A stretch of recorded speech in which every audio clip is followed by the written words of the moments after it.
Hi guys, welcome to my channel, Amiensi chaîne équestre. Aujourd'hui vidéo un petit peu particulière. Effectivement, on va parler de chevaux. Je vais vous expliquer mes projets dans le milieu équestre. Je vais aussi vous parler du projet que j'ai depuis un certain temps de livres pour enfants. Et on va aussi revenir sur l'affaire George Floyd. Je vais tout de suite commencer par ça. Donc en fait, je tiens à faire un petit point. Parce que malheureusement, c'est des choses qui arrivent encore trop souvent. Trop de personnes dans le monde sont victimes de violences, de meurtres, et tout ça juste à cause d'une couleur de peau. Je suis pas là pour faire de la victimisation ou ce genre de choses, mais juste en fait pour rappeler que c'est des choses qui arrivent encore beaucoup trop souvent, et ce dans beaucoup de pays, pas juste aux États-Unis. Voilà, donc il y a la violence policière, le racisme ordinaire que beaucoup de personnes, que beaucoup de noirs, et j'en fais partie, sont encore victimes. Donc c'est vraiment des choses qu'il faut arrêter à un moment donné. Il faut se réveiller, quoi. On sait très bien que dans pas mal de pays, il ne fait vraiment pas bon d'être noir, il ne fait même pas bon de partir en vacances là-bas si on est noir, que ce soit de la violence physique, verbale, etc. On sait très bien que dans certains pays, en tant que noir, on est souvent pris en photo sans notre consentement, comme si les personnes voyaient un singe dans la rue.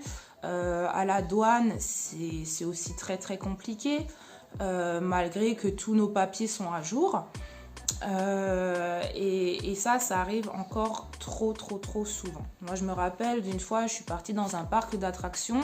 On était à peu près une dizaine, donc tous mes potes sont passés sans qu'on leur ouvre leur sac ni quoi que ce soit. Mais par contre, moi, j'étais l'avant-dernière. J'avais encore une copine qui était derrière moi. Et moi, en fait, tout simplement, j'ai dû enlever ma veste, ouvrir ma banane. Le mec a senti mes clopes une par une. J'ai eu le droit à une humiliation sur, autour de moi, il y avait une bonne centaine de personnes. Tout le monde s'est retourné pour me regarder comme si j'étais une terroriste, quoi, clairement. Dédicace aussi à Yann qui, lui, s'est fait fermer la porte à la tronche au moment de son BPGEPS, des tests, le test final. Il a été renvoyé sans aucune explication, alors qu'il n'a même pas pu dérouler sa reprise de dressage. Après, il y a aussi Bella qui, elle, plus jeune, elle était en stage, elle était chez un maître de stage qui lui a clairement sorti à elle et sa mère: de toute façon, votre fille ne peut pas être dans la garde républicaine, tout simplement parce qu'il n'y a pas de noirs dans la garde républicaine, donc c'est quelque chose qui n'arrivera jamais. C'est des choses en fait qui ne se font pas, c'est des choses qui ne se disent pas. C'est pas parce qu'on est noir que on devrait se faire shooter lors d'un contrôle de police. C'est pas parce qu'on est noir qu'on rentre dans un magasin d'équitation qu'on n'a pas d'argent pour payer une bombe, parce que ça, c'est des choses qui me sont déjà arrivées. Le fait qu'on nous serve pas, le fait qu'on nous écoute pas, le fait qu'on n'ait pas ce client lambda parce qu'on serait trop foncé pour acheter la dernière bombe à la mode ou ce genre de choses. Donc je pense qu'il y a beaucoup d'efforts à faire. Et que les mentalités doivent clairement changer. En parlant de mentalités qui changent, c'est vrai que ces derniers temps, j'ai aussi vu pas mal de vidéos disant: oui, mais il n'y a pas de dessin animé avec avec une personne de couleur en personnage principal. Il n'y a pas de livre pour enfants avec un personnage noir en personnage principal. Donc j'ai déjà, pour toutes ces personnes-là, j'ai envie de vous dire, vous achetez des livres faits par des caucasiens, c'est pour les caucasiens, hein. Donc c'est totalement normal que vous n'allez pas trouver une personne noire en tant que personnage principal. Donc tout simplement, au lieu de râler, ben, faites vous-même vos livres. C'est pour ça que je vous présente Zola. Donc Zola, c'est ma petite cavalière, c'est ma petite héroïne. Donc je suis en projet pour pouvoir sortir ce bouquin.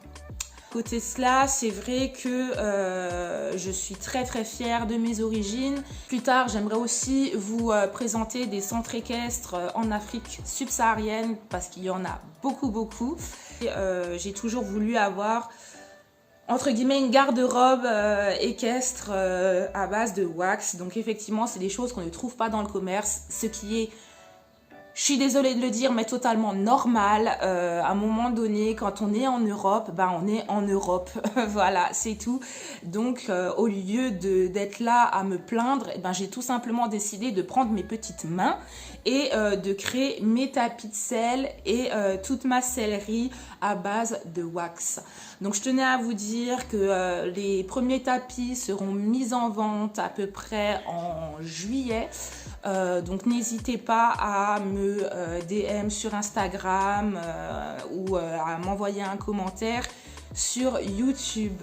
Sur ce, cette vidéo est déjà terminée. Je vous fais plein de gros bisous et vous dis à très bientôt. Ciao, ciao!